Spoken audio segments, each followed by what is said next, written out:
Otkako je prije 7 desetljeća fenomen NLO-a privukao pažnju šire javnosti, nije postao ništa manje tajanstven. Tako je s vremenom u ljudskoj svijesti spremljeno neku ladicu s natpisom čudno ili čak s natpisom ne vjerujem ja u te izmišljotine. No nije bilo izmišljotina ono što je na noćnom letu Zagreb-Beograd u kolovozu 1977. pratilo zrakoplov tvrtke Pan Adria, Fokker 227. Tajanstvena nebeska pratnja inicirala je višesatnu dramu, sve dok na posljedku nije uslijedila i vojna intervencija MiG-ova 21 koji su trebali srušiti svjetlosnog uljeza, koja nije završila sretno za sve zrakoplove. U događaj su bili uključeni mnogi radaristi, kontrolori leta, civilni i vojni piloti. Tragom tog incidenta, koji predstavlja možda najbolje NLO događaj na našem nebu, prije 18 godina krenuo je istraživački novinar Giuliano Marinković. Sve što je u tom razdoblju saznao, objedinio je danas. I ovdje, na rubu znanosti.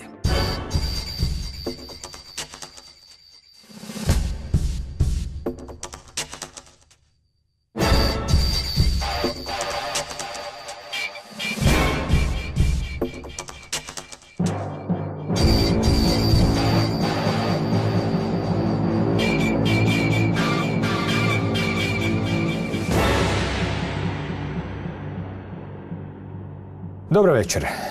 Giuliano Marinkovića ne trebam više posebno predstavljati gledateljima emisije Na rubu znanosti.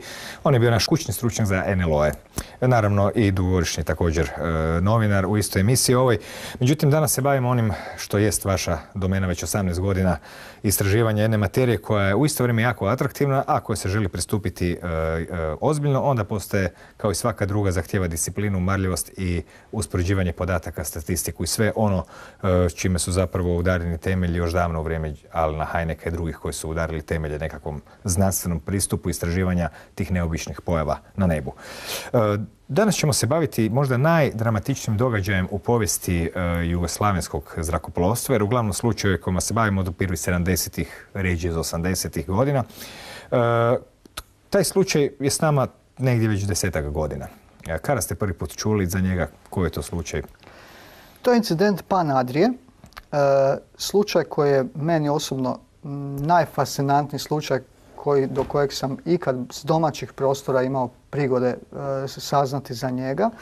I bila je sreća u tome što je upravo ono što sam pričao u prijašnjim emisijama kada sam angažirao svoje bivše vojne suradnike i kolege koji su se školovali za pilote da ako saznaju nešto o toj temi 1996. da mi jave. Javio mi se jedan moj poznanik, Neven, koji je tada išao u školu na Prometni fakultet u Zagrebu i studirao za vojnog pilota. Jedan dan me nazvao, imam nešto za tebe. Upravo sad na našem kolegiju o performansama leta na Prometnom fakultetu profesor Borivoj Galović je pričao o nekakvom incidentu koji se dogodio u 70. godinama kada je jedan civilni zrakoplov na cijelom njegovom putu pratilo neobično svjetlo i događala se cijela jedna interakcija. Meni je to bilo apsolutno fascinantno, već u tako rano vrijeme da sam došao do prvoklasnog podatka i možda da se to tako nije dogodilo, ko zna da li bi to mene držalo toliko poslije. Jel? Ja sam nakon nekoliko dana odmah nazvao Borivoja doma, predstavio mu se kao poznanik je meni, vaš student mi je rekao, Borivo je meni odmah sve rekao, kaže da, pilot vam je bio Dobroslav Džeba tu večer, kopilot Miljenko Bartolić, a ja sam bio šef tehnike u tadašnjoj hrvatskoj zrakoplovnoj tvrtci Pan Adriji i mi smo o tome pričali, svi smo to znali između sebe. Nakon nekoliko dana sam nazvao i Miljenka Bartolića, koji nažalost više nije živ, ja jedini imam intervju s njim o toj temi. Nažalost poginuo je prije nekoliko godina na onoj nesreći Cessna na Velebitu. I sjećam se, tad je dolazio, čini mi se, letio je u Croatia Airlinesu, dolazio, čini mi se, baš iz Rusije je sletio i kad sam ga nazvao, rekao sam o čemu se radi, njega je to jako iznenadilo i pitao sam ga hoćete da razgovaramo o tome kad budete kući ili jel to je dio gdje dolazi posada i tako. Kažem pa bolje kući. Dakle, to pokazuje jedan emotivni ipak angažman oko te teme još uvijek. Tako. Ja sam ga nazvao tu večer kući po dogovoru. On mi je rekao osnovnu naraciju, sastavnicu incidenta kada sam prvi put saznao, rekli bismo, cijelu kralježnicu kronologije koja uključuje, kažem, od svih ovih slučajeva apsolutno ima sve sastavnice prvoklasnog i svjetskog slučaja, moram reći, za koji zapadni istraživači gotovo ne znaju. Ja sam nastojim to brzo promijeniti. Dakle, uključuje radarsku detekciju, optičku detekciju sa zemlje, sa zraka, Od vojne mreže Vojn, znači tadašnje vazduhoplovno osmatranje, javljanje i navođenje, hrvatska inačica je ZMIN, od oblasne kontrole Beograd i ne samo to, uslijedila je vojna intervencija, dizanje migova i kako smo po svemu uspjeli saznati, zapovjed o obaranju NLO-a.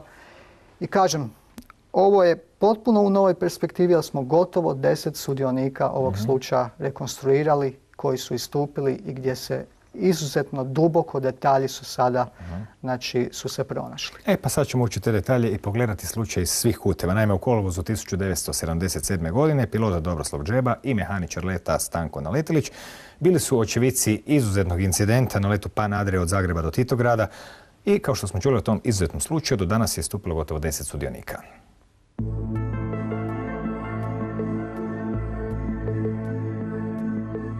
Fairchild 227, to su bili putnički avioni sa turbomotorima, znači imali su mlazne motore sa elisama.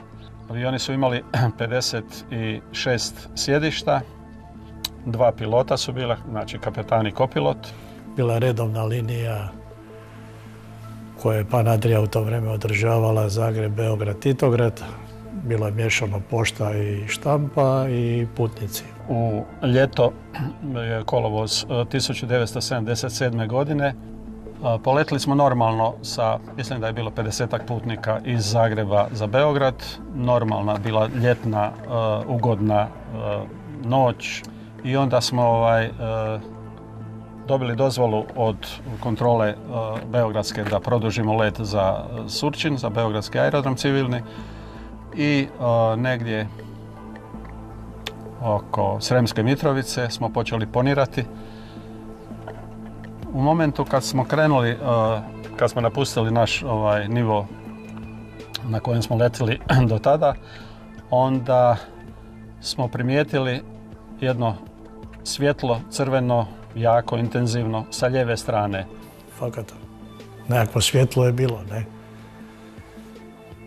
Plavo, crvenkasta boja, žarka, ne. S time da nas je to pratilo od Mitrovice skroz do Beograda, do sletanja. Paralelno sa nama je se kretalo, da ne kažem letilo.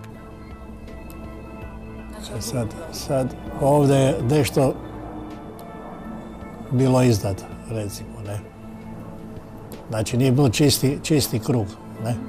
Svjetlo je bilo vrlo, vrlo jako, intenzivno, u stvari tako jako da se u njega nije moglo gledati, da bi se moglo otkriti je li nešto ima još u njemu ili nešto oko njega. I to je bilo žarko svjetlo, crvenkasto i plavo, ne. Boje su se izmjenjivale? I sijavale te boje, ne, praktično. Znači nepravilna kugla. Da, to možemo... mogla bi se reći čak skoro mi elipsasta, ali velim, zbog tog svjetla ti nisi mogao uočiti. A svjetlo je bilo... Svjetlo je sijavalo cijeli krug praktično, ne, oko njega. Ali nas je pratilo tako da je uskladilo i brzinu i visinu. Kad smo došli otprilike na 1000 fita, znači to je već bila krajnje vrijeme za dozvolu za sletanje i za sve, to je oko 300 metara. Objekat je stao i prema lijevom krilu se počela se brzina njegova smanjivati i mi smo već imali tu dozvolu za sletanje i na kraju smo sletili. Nakon sletanja u Beogradu izašli smo van, gledali smo gore, vidjeli smo tu kuglu, ne? Onda smo vidjeli kao lagani odsjaj, odbljesak od malo bilo je kao ili maglica lagana ili malo oblačića. Vidjeli smo crveno to svjetlo stoji tamo na mjestu gdje se zadržalo kad smo mi sletili. U međuvremenu je Džeba i mislim da je bio Miki otišli do kontrole da vide šta je tamo to bilo i tako dalje. Međutim, sve je to bilo sa nekakvim velom tajne. Tamo nas je čekalo veliko društvo i civilni i vojni kontrolori. Uglavnom su nam rekli da to što smo vidjeli da to ostane u nama, odnosno da to ne govorimo dalje, da istražuju oni šta se desilo, da je pripravnost vojna već objavljena, znači da su lovački avioni, migovi već spremni za poletanje ako nešto bude trebalo. Mi smo shvatili da to je i nama kao dozvola da mi lakše donesemo odluku jel trebamo ići dalje ili ne. Jer ako nas neko štiti, onda je i nama lakše da kažemo jel idemo dalje ili ne. Ja sam ostao pripremiti zrakoplov dalje za let. Znači, krcat gorivo, poštu, štampu i tak dalje, ne. Kad su se kolege vratili, sjeli smo u avion, šta su ti rekli gore, ne. Veli, vidjeli su ga i oni na radaru i vidjelo se i prostim okom, ne. Veli, da će navodno uzbuditi vojsku, jel? Poslije smo saznali da je tamo su bile pripreme za odlazak Tita. Tito je trebao ići na putovanje.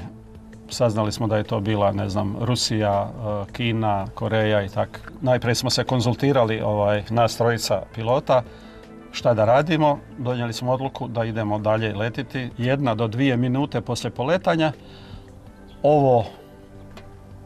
to nešto se pokrenulo i mi kako smo išli prema Valjevu, ovo je išlo isto paralelno sa nama. Kontrolor koji je bio na frekvenciji, on je rekao jednu standardnu proceduru radi identifikacije da potvrdimo vašu poziciju, okrenite u lijevo.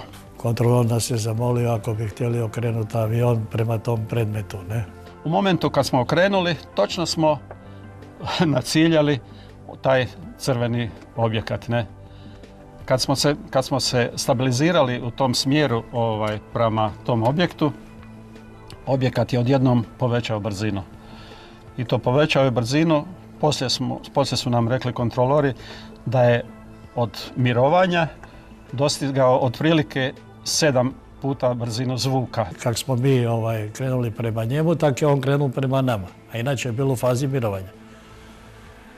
S tim da je on menjao brzinu od 0 do 7 mahova, ne? To je negdje oko 9000 km na sat, što je bilo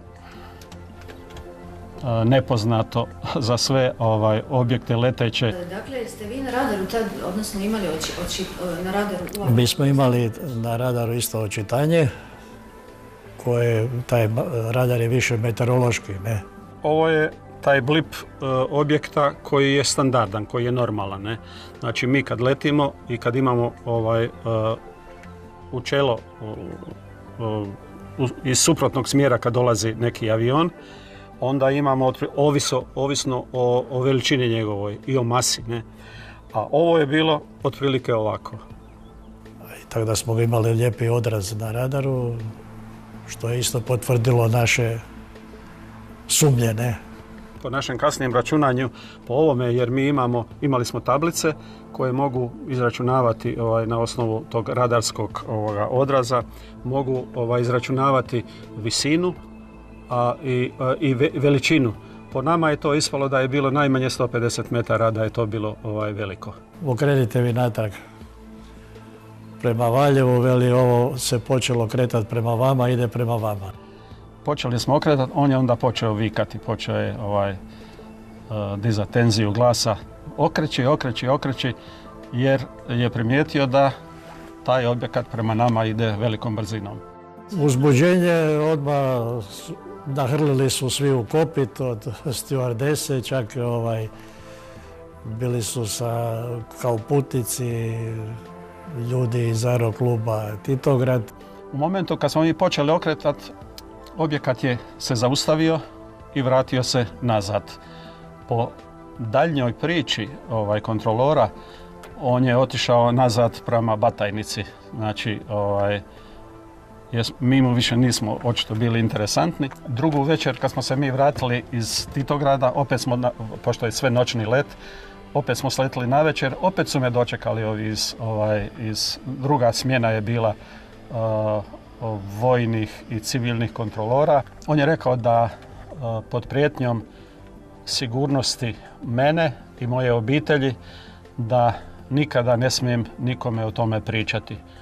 Ja sam to vrlo, vrlo ozbiljno shvatio i evo do prije par godina nije mi padalo na pamet da o tome više išta ni razmišljam. To sam pokopao i mislio sam da je priča sa tim gotova. Nakon tog događaja navodno da su 2 miga bila i oborena.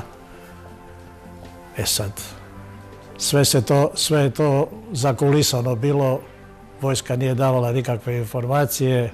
Po priči od sljedećih dana, nekoliko ili još više, smo dobili tako informacije da su od 4 miga koji su tada poletili, da su 2 nastradala tu noć, da su najmanje 1 pilot da je poginuo.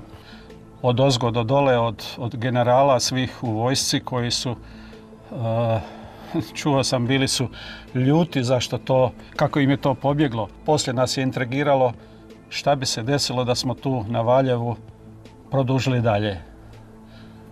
Da li bi oni stali ili bi mi prošli kroz nešto, to se ne zaboravlja. Šta god da je bilo je ostalo to u nama kao jedan insert iz našeg profesionalnog posla gdje je ostalo nešto nedorečeno.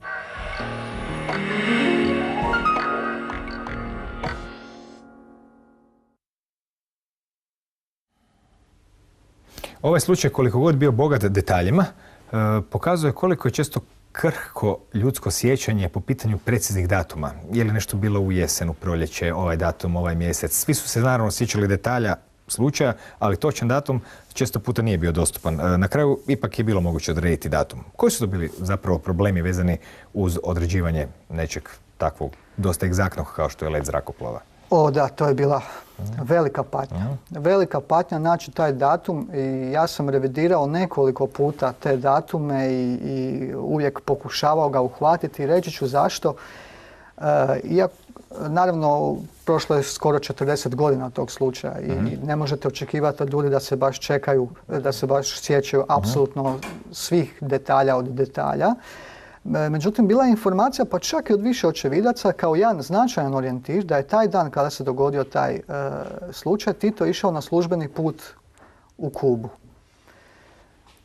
Pola tog podatka je bilo pogrešno, pola točno. Tito je zaista imao let taj dan, ali ne u Kubu. Pregledavajući novine, konzultirajući sve žive izvore, Tito je naime letio u Kubu tek 1979. ali 1977. nije. Bili su različite opcije tu, 76. čak 78. i tako dalje.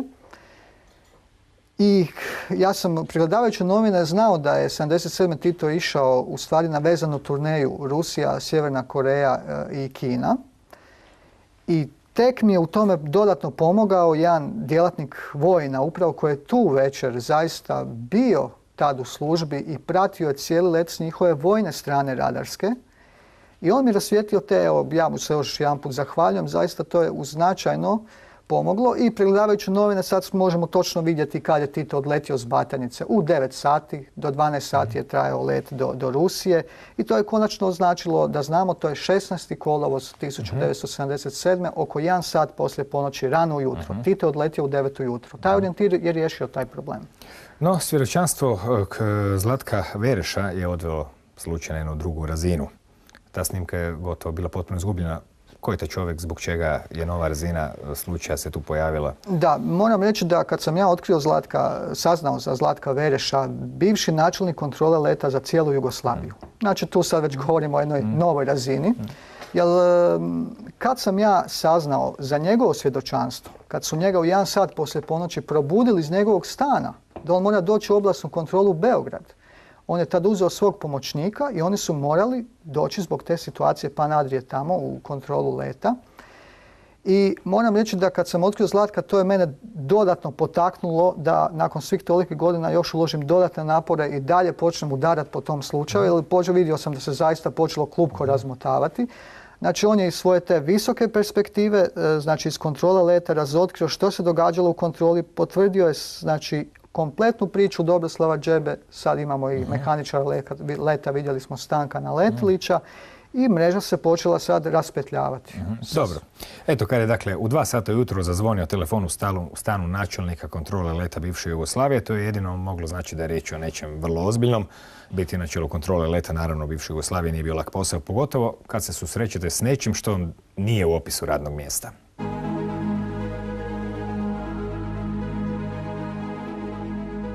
Mi smo godinu dana prije tog događaja pustili novu oblasnu kontrolu Beograd i novu oblasnu kontrolu Zagreb i to su bile u tom času najmodernije kontrole letenja u Europi sa francuskim radarima, sa švedskom opremom za obradu, kompjutersku obradu radarskih podataka i tako da smo imali priliku kad se to dešavalo da potpuno pratimo čitavog tog događaja. Kad su mi objasnili da prate i Fokker pa na Drin, ali da prate i strano neko telo, ja sam seo u kola i uzeo sam mog pomoćnika i otišli smo odmah u salu u Beograd, u oblasnu kontrolu i tačno se vidjelo da je to objekat. A vidjelo se zbog toga što smo mi nabavili i sekundarni radar za koji da bi vidjeli cilj mora avion da ima jedan uređaj, transponder, ali smo zbog velikog broja vojnih letenja mi smo nabavili i primarni radar. I jedan i drugi signal i primarnog i sekundarnog radara je bio obrađen kompjuterom. Samo što je od sekundarnog radara nosio sa sobom i podatke koji je to kod, pa brzina, visina i tako dalje, a sa primarnim radarom, signalom primarnog radara, on je imao samo jedan kružić i 4 tačkice da se vidi smer leta, ali nije imao podatke. Tako da smo mi u stvari vidjeli i jedan cilj i drugi cilj. Anadrin avion je polako išao u silaženje, u poniranje, jer je morao da sleti u Beogradu. Čitavo vreme ga je pratio i mi smo vidjeli tačno kad je on sa leve strane prešao na desnu stranu ovog našeg aviona i svi putnici su se premestili na prozore tamo na sedišta na desnu stranu da bi ga stalno pratili. I kapetan je to stalno javljao i u momentu kad je došao na pola puta od Krnješevaca do same piste beogradske, se dosta velikom brzinom odvojio i postavio se između Batajnice i Surčina. Tu smo ga mi izgubili, a izgubili smo ga zato što ti radari imaju program jedan. Ako vi imate stalni cilj koji se ne kreće, kad 5 puta pređe antena preko tog cilja, ga izbriše. Jer bi tako vidjeli inače svako brdo.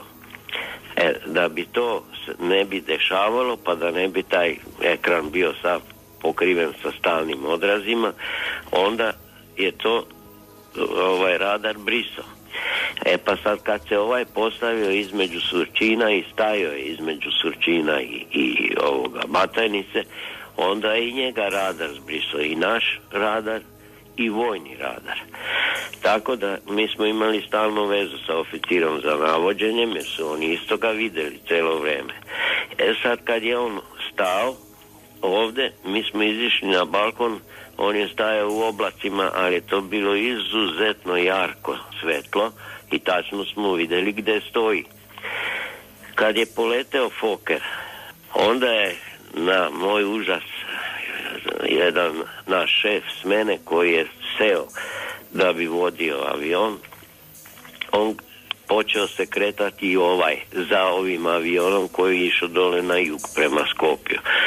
I naš šef smene koji baš nije bio previše bistar, da tako kažem, on je pitao pilota jer hoće, sad je video, sad smo i mi vidjeli i ovaj drugi cilj, NLO. A da li hoće da ga postavi, da ga okrene i da ga postavi prema tom cilju.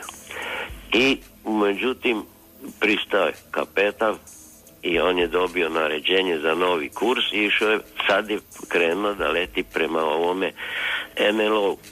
Ali je NLO počeo sve brže i brže da ide pravo njemu u nos. I onda je video naš šef smene da je zabrljao i onda je počeo da viče okreni za 180, okreni za 180, ali međutim, pošto i Fokker imao ovaj radar u nosu, on je isto, pilot je već primetio cilj, ovaj drugi, i sam je okrenuo.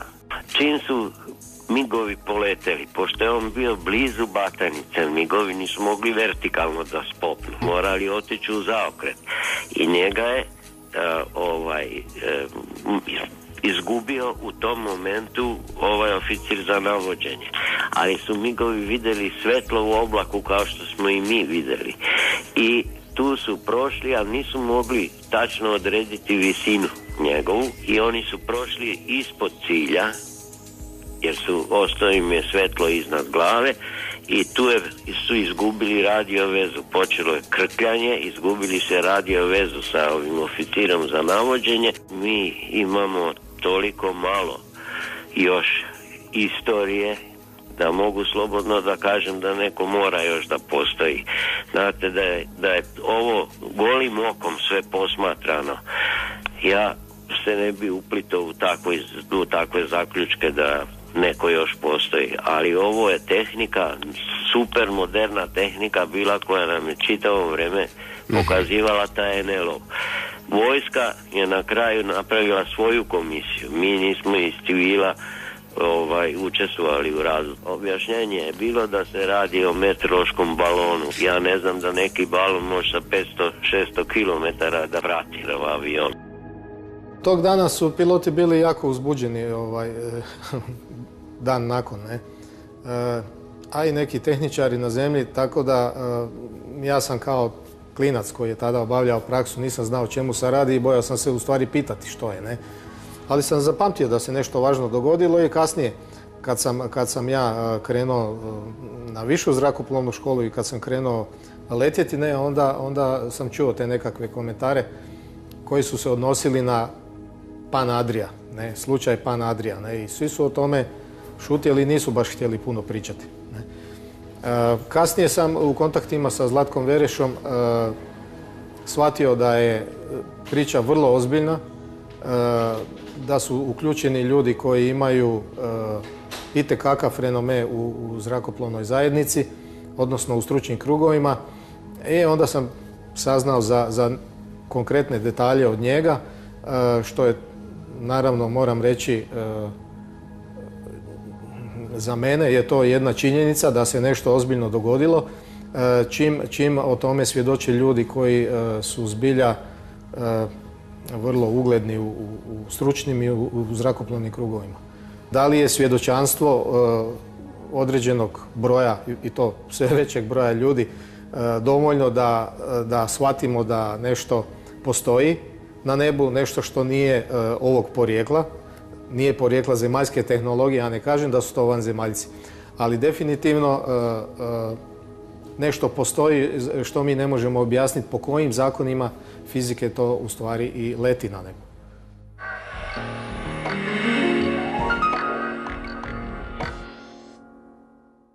Dakle, gospodin Vereš dao je nekoliko novih podataka koji nisu bili poznati od drugih očevidaca. Ili vas je nešto iznenadilo kod njega? Pa, Dobroslav Džeba je pričao da su njega kontaktirali novinari iz radiotelevizije Beograd, jer su oni nekako saznali zbog velikog broja letova iznad aerodroma, civilnog aerodroma u Beogradu, Surčini i Vojnog Batajnice, da se nešto dogodilo. Očito je njima niko dojavio da je došlo do zaista neobične situacije i Džebu su kontaktirali novinari i pokušali su ga intervjuirati. džeba se držao uputa kontrole leta i rekao da on zna koliko je drugi, da ne zna o tome puno, jel? Znači nije želio sudjelovati u tome. Ostalom, kako smo čuli u prilogu, su ga i upozorili, jel? Na prilično eksplicitan način. Međutim, Vereš sad ovdje povezuje jednu priču, ono što smo imali u emisiji, priču sa 172. avijacijskim pukom, da je nekakva rasprava na televiziji Beograd izgleda bila ipak snimljena i održana, gdje je jedan od komentatora bio Milivoj Jugin, čovjek koji je, znamo iz one emisije o 172. avijacijskom puku, znači tadašnji vojni suradnik kao inženjer zrakoplovstva i popularizator astronomije. Isto bio u toj TV emisiji, umanjivao je ponovno slučajeve o NLO-ima, mada javnost nije znala da on ima osobni uvid u toj komisiji u Titogradu. I sad, bilo bi zaista zanimljivo vidjeti tko je bio s njim tad u studiju, sa suprotne strane, i kad bi možda otkrili nekako tu snimku u nekim arhivama, mislim da bi to bilo fenomenalno, ali mislim da su šanse vjerojatno gotovo nemoguće. Ali u međuvremenu možemo opet naše očište spustiti u jednu radarsku postaju. Glavni akter je čovjek koji se zove Aldo Matić. Kako ste njega otkrili? Tog bivšeg zapovjednika voda radarske postaje Kačarevo. Ja sam u početku mislio da je to odvojeni slučaj. Međutim, kako su se ove kockice sve počele preklapati, i on je rekao da se ne sjeća mjeseca, točno isto je 77. godina, mislio je negdje 12. mjesec, ali je to isto bio jedan znakovit orijentić da je tu večer poginuo vojni pilot prilikom pokušaja presretanja NLO-a. Pošto teško je za pretpostaviti da u takvom kratkom razdoblju, mislim, nismo dobili podatke da se dogodio još jedan takav slučaj, rekli smo prije da su takvi izuzetni slučajevi rijetki, sve ukazivalo na to. I kada je Damir Bokunić, još jedan očevidac, istupio i rekao da je osim te jedne užarene kugle, kako on rekao, da su iz nje izlazila i manja tijela. A Aldo Matić je vidio slijetanje 3 kugle nedaleko od svoje radarske postaje Kačarevo, i tu je na neki način dalo jedan kontekst koji se isto počeo poklapati. Tako da osim ove prave drame na nebu u zrakoplovu Pan Adrije, potpuno odvojeno, sa vojne strane se događalo još nešto puno znakovitije, dramatičnije, koje, zahvaljujući svemu tome što i sada, evo, konačno sve više možemo dobiti uvid i u taj dio priče. Dakle, Aldo Matić, bivši je zapovjednik voda radarske postaje Kačarevo, i opisuje kako je NLO pratio unutar radarskih sustava vojna. Međutim, prava drama je uslijedila upravo u neposrednoj blizini radarske postaje.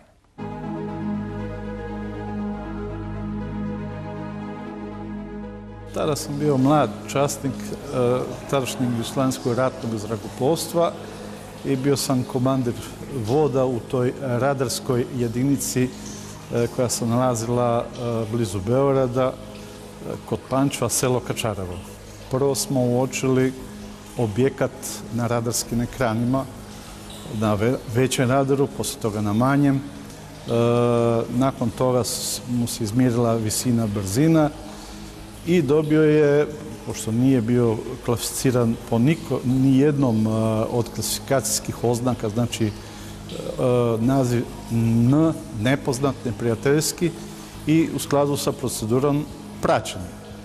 Objekt je letio vrlo brzo, došao je u blizinu naše radarske postaje, tu se brzina smanjila, više ga veliki radar nije mogao pratiti, nego ga je pratio mali, i nakon izvjesnog vremena vojnici koji su bili van na straži su pozvali mene i kolege da izađemo vani i da vidimo nešto što se čudno događa. Naravno, vojnik nije imao pojma o čemu se radi. Izašli smo vani, vidjeli 3 leteća objekta spuštena na zemlji, koji su sjali intenzivnom svjetlošću, ajde recimo kao sunce. Mjesto sletanja je bila jedno par kilometra od naše radarske postaje, tako da sjevero zapadno od nas. Noću je to impresivno bilo. Morate razumjeti da smo prvi put u životu nešto tako vidjeli, da je bilo stvarno veliko uzbuđenje i to je nešto što ostavlja jedan dubok dojam na svakog to prvi put vidi. To je trajalo otprilike 15 minuta. Nakon toga smo se morali vratiti opet na radarsku, na svoje zapovjedno mjesto. U međuvremenu su lovački avioni dignuti u zrak, tada se zvale Pare, MiG-21. Oni su kretali prema tim objektima na zemlji.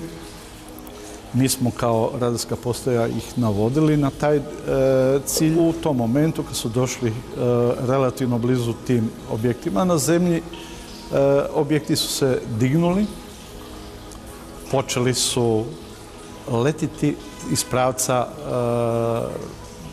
Pančeva, Kačareva prema Osijeku, a prije toga su piloti prijavili kvarove na elektronici aviona, ometanja i tako dalje. Nešto čudno što se do tada nikad nije događalo u tom tipu aviona.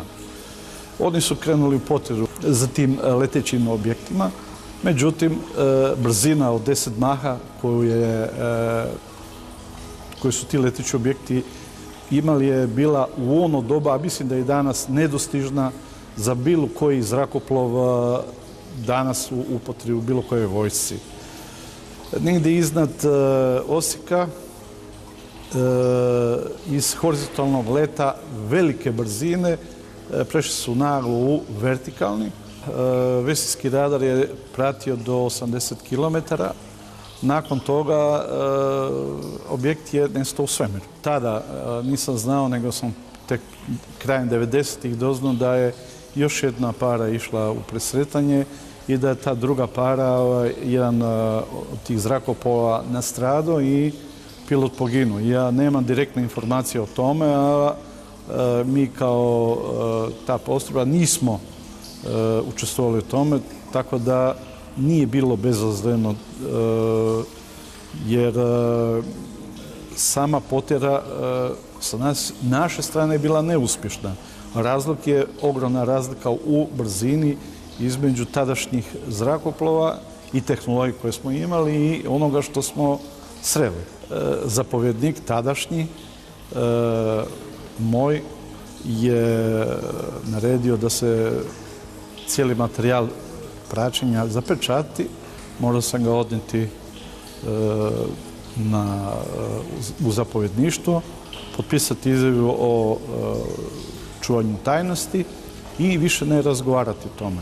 Tehnologija tada, ama i danas, nije dostigla takve mogućnosti koje bi zrakoplove mogli natjerati ili ubrzati do tih brzina. Pazite, to je bilo 10 maha u momentu. To je strahovito ubrzanje, a to je i strahovita brzina u atmosferi. I druga stvar je nagla promjena pravca kretanja sa istom brzinom. Nijedan materijal ne bi izdržao takvo naprezanje.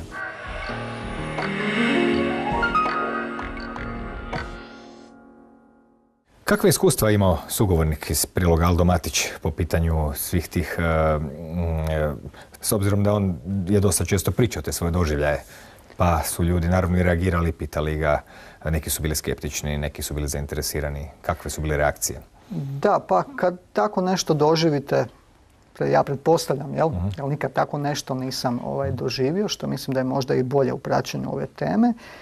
Vjerujem da to može dosta promijeniti nekakva čovjekova stajališta na život i na jedan širi pogled na svijet i tako. I da, on je uvijek dosta je voljan htio podijeliti to svoje iskustvo i sjećam se kad mi je kolega iz Pule koji je bio s Aldom na jednom predavanju tada, koje je bilo isto iz popularizacije znanosti i slično, pa je Aldo prišao tom predavaču i htio ga upoznati sa svojim slučajem, jel? Međutim, meni to nije bilo ništa neobično koja je reakcija uslijedila, jel? Zato što kad nemate podatke, naravno da ćete onda to sve staviti u nekakav generalizacijski sklop, ono što bismo rekli odmahnuti rukom, i onda je čovjek njemu odgovorio, a dobro, a gdje su tu dokazi, kaže? Gdje su u smislu nekakve, ne znam, fotografije, radarski zapisi, snimci. Ali opet se izuzima kulturološke okolnosti, da je upravo sama srž te priče da su svi ti materijali u stvari od zapovjedništva vojna odmah zapečaćeni, da je Aldo morao potpisati znači, izjavu o šutnji. Dakle, sama karakteristika slučaja u stvari je u startu uvjetovana tako da to nemamo.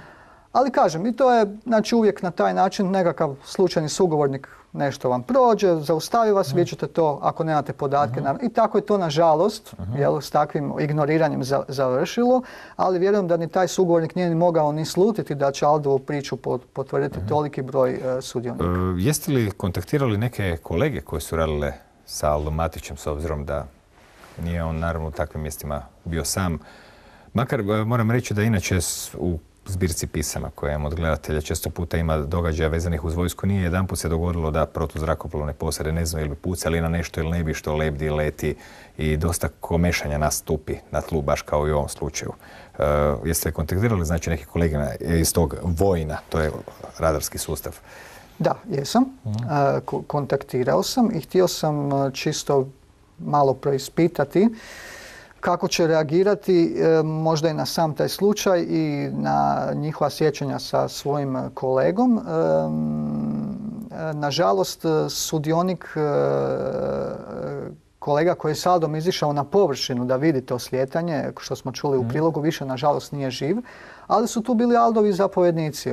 S njima sam razgovarao, oni se apsolutno sjećaju Alda, radili su s njima, ne znaju za taj slučaj, ili sad to je malo škakljivo, Elijan je prilično stari i još uvijek je u toj nekakvoj, mislim, pretpostavljam po dojmu razgovora u tom nekakvom vojnom okruženju, pa mi samo je kratko potvrdio je, bilo je kao slučajeva, ali u to vrijeme vam je bilo takvih svega, neka generalizacija, jel?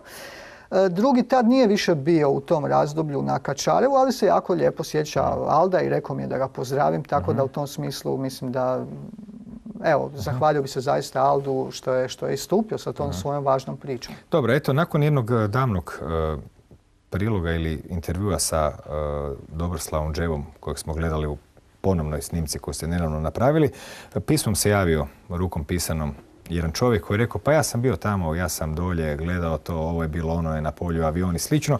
Taj čovjek je naravno stavio svoje podatke koje ste preuzeli i snimili ga, pa ćemo i pogledati što kaže Damir Bokunić, nišandžija protuzrakoplovnog topa na vojnom aerodromu Batajnica, koji je svjedočio što se događalo na pisti upravo tijekom incidenta Pana Adrije, te zašto je zrakoplovstvo zatajilo cijeli slučaj.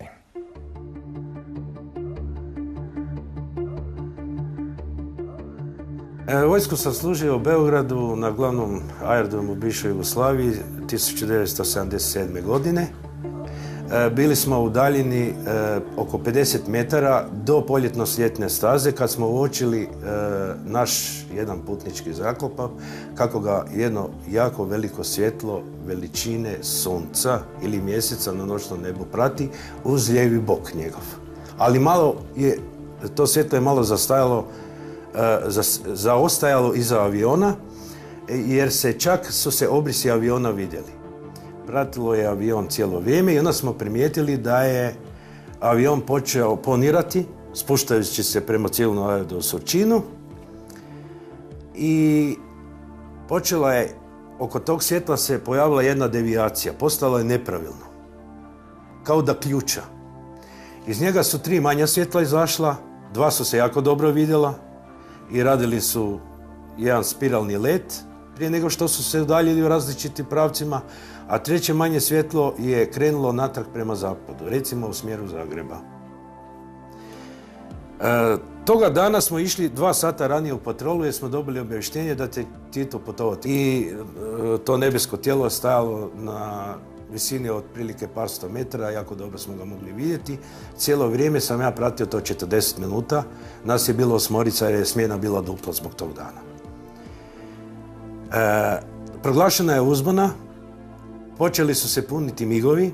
Što se tiče vojnika koji su bili sa mnom u patroli, bojali su se jako. Jedan je repetirao oružje.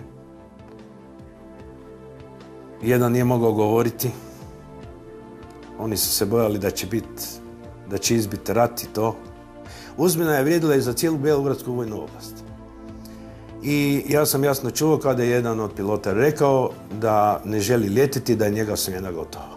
Nakon izvjesnog vremena 2 miga su ipak poletjela i kružili su oko tog NLO-a koji je bio na Surčinu, na visini od cirka 250 do 350 metara, jako nisko. Nakon toga, to svjetlo, znači taj NLO, je krenuo u pravcu Vojvodine, to jest Mađarske. Ali sam ja vidio krajičkom oka u trajanju svega nekoliko sekundi da je jedno svjetlo, znači jedan manji NLO, krenuo prema jugu zemlje, odnosno na pravac kojim smo se mi nalazili. NLO koji je bio veći, koji je krenuo prema Mađarskoj, on se polako uspinjao. Išao jako sporo. Svi migovi u toku noći su poletjeli. Kad smo se vratili jutro 6 sati u kasarnu, čekao da stari vodnik, svi oficiri ostali su u kasarni. Pozvao me na raport i ja sam bio zapovjednik patrole, pitao me što se to događalo, ja sam mu ispričao. On je tada kazao da je bilo jako gusto, da smo imali veliki problema kod mađarske granice, da je bilo povrede zračnog prostora sa strane Mađara i da su 3 miga srušena. Išli smo na počasnu stražu kod poginulog pilota koji je dovezen putničkim vojnim zrakoplovom na naš aerodrom i potom smo išli na sprovod u Beograd. Međutim, kad smo došli u Beograd, stari vodnik naš je rekao da možemo ići slobodno u grad, da je počast organizirana na većem nivou i da ako ne želimo ne trebamo ići. Nakon nekoliko dana došao je zastavnik, inženjerac i rekao je da 6 vojnika odredio da ide u žitna polja u Vojvodinu, da su pronađeni ostaci migova. Dovezen je jedan mig. Taj mig nije imao zadnji kraj gdje je motor. Vidjelo se krila koja su bila jako oštećena. Desno krivo je bilo u dužini 1,5 metra, a lijevo krilo samo malo 1,5 metra stajalo na trupu. Jedan od vojnika, Zoran, on je bio iz Titograda, njegov stric je bio general major i mi smo njega molili da saznamo što više o tim događajima jer smo čuli da je bilo po cijeloj Jugoslaviji frke. On je uspio saznati da su vođene borbe u Vojvodini kod mađarske granice, da je Jugoslavijsko zrakoplovstvo dobilo naređenje da nekim projektilima upozori NLO da se odmakne iz njihovog teritorija. On je uzvratio i 3 aviona su pala. Najmanje jedan pilot je ranjen i jedan je još poginuo, ali sve je ostalo dalje u tajnosti i zabranjavalo se čak visokom kadru oficirskog da zna o tim događajima. Strah pred nepoznatim. To se jasno vidjelo po ovom pilotu koji je izjavio da neće ići. Neka ide ovaj iz druge smjene. Mi smo slušali uz buku aviona njihove razgovore, baš nismo mogli sve čuti. Derali su se jedan na drugo, to je bila opća pomutnja. A to se nije uopće znalo pošto ostatak vojske, pošto on ide na položaj, čemu to služi. Oni nisu, vjerojatno ta Beogradska vojna oblast nije znala šta da napravi. Zbog toga što je NLO cijelo vrijeme stajao iznad civilnog ogleda, nikakve aktivnosti nisu bile, nisu znali šta da napravi.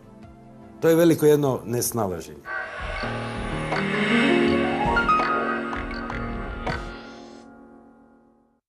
I dokle sad čovjek može ići? Nakon pilota, šefa kontrole leta, radarista, nišanđe nad protuzrakoplovnom topu, kada ćete smatrati slučaj pana Andreje zaključenim? Samo prvo kratko da kažem da mislim da treba nemilosrdno dalje udarati na slučaj. Evo, ja sam upravo prije nekoliko dana dobio podatke o identitetu jednog od putnika unutar Fokera. Znači tu ne govorimo o pilotima koji su bili u kokpitu, jedan od putnika. Dosta sam telefonskih razgovora utrošio da to saznam. Već sam se čuo s njim, dogovorili smo intervju u sljedećih nekoliko dana. Na Pan Adriji taj slučaj možda čak ima i u sebi elemente da možda odgonetne jedan značajan dio čak cjelokupnog fenomena NLO-a. Zato je važno na njemu raditi dalje. Evo nekoliko, znači samo elemenata. Vojna intervencija migova, primjerice, i pogibija pilota, o kojem sad iz nekoliko izvora ja imam Koliko je zapravo migova ili pilota na neki način nastradalo, neki možda smrtno, neki možda nesmrtno? Minimalno 1, a možda čak i 2. To imam tu potvrdu iz u stvari 2 izvora koji su bili bliža tim podacima i ostali očevici koji su također to saznali iz svojih drugih izvora. Znači na neki način mogli bismo reći da je taj podatak procurio više manje vani. Jer tu priča o NLO-ima zapravo prestaje biti šala. To više nije nešto što napio si se, vidio si nešto na nebu ako nadzvučni lovački zrakoplovi doživljavaju takve sudbine. Tako je, i saznati identitet poginulog pilota. Znamo da je sprovod bio u Beogradu nakon nekoliko dana. Recimo, to bi bila prekretnica saznati ime obitelji. Evo, ja bi se obratio gledateljima. Ako još netko iz ovog slučaja nešto zna, da se javi na e-mail koji vidite. I, znači, sama intervencija migova i zbog čega migovi se ruše. Saznati jednog od tih pilota koji su bili u posadama na te večeri, koji je, kako mi kaže taj djelatnik vojna, doživjeli su ono što će pamtiti cijele živote.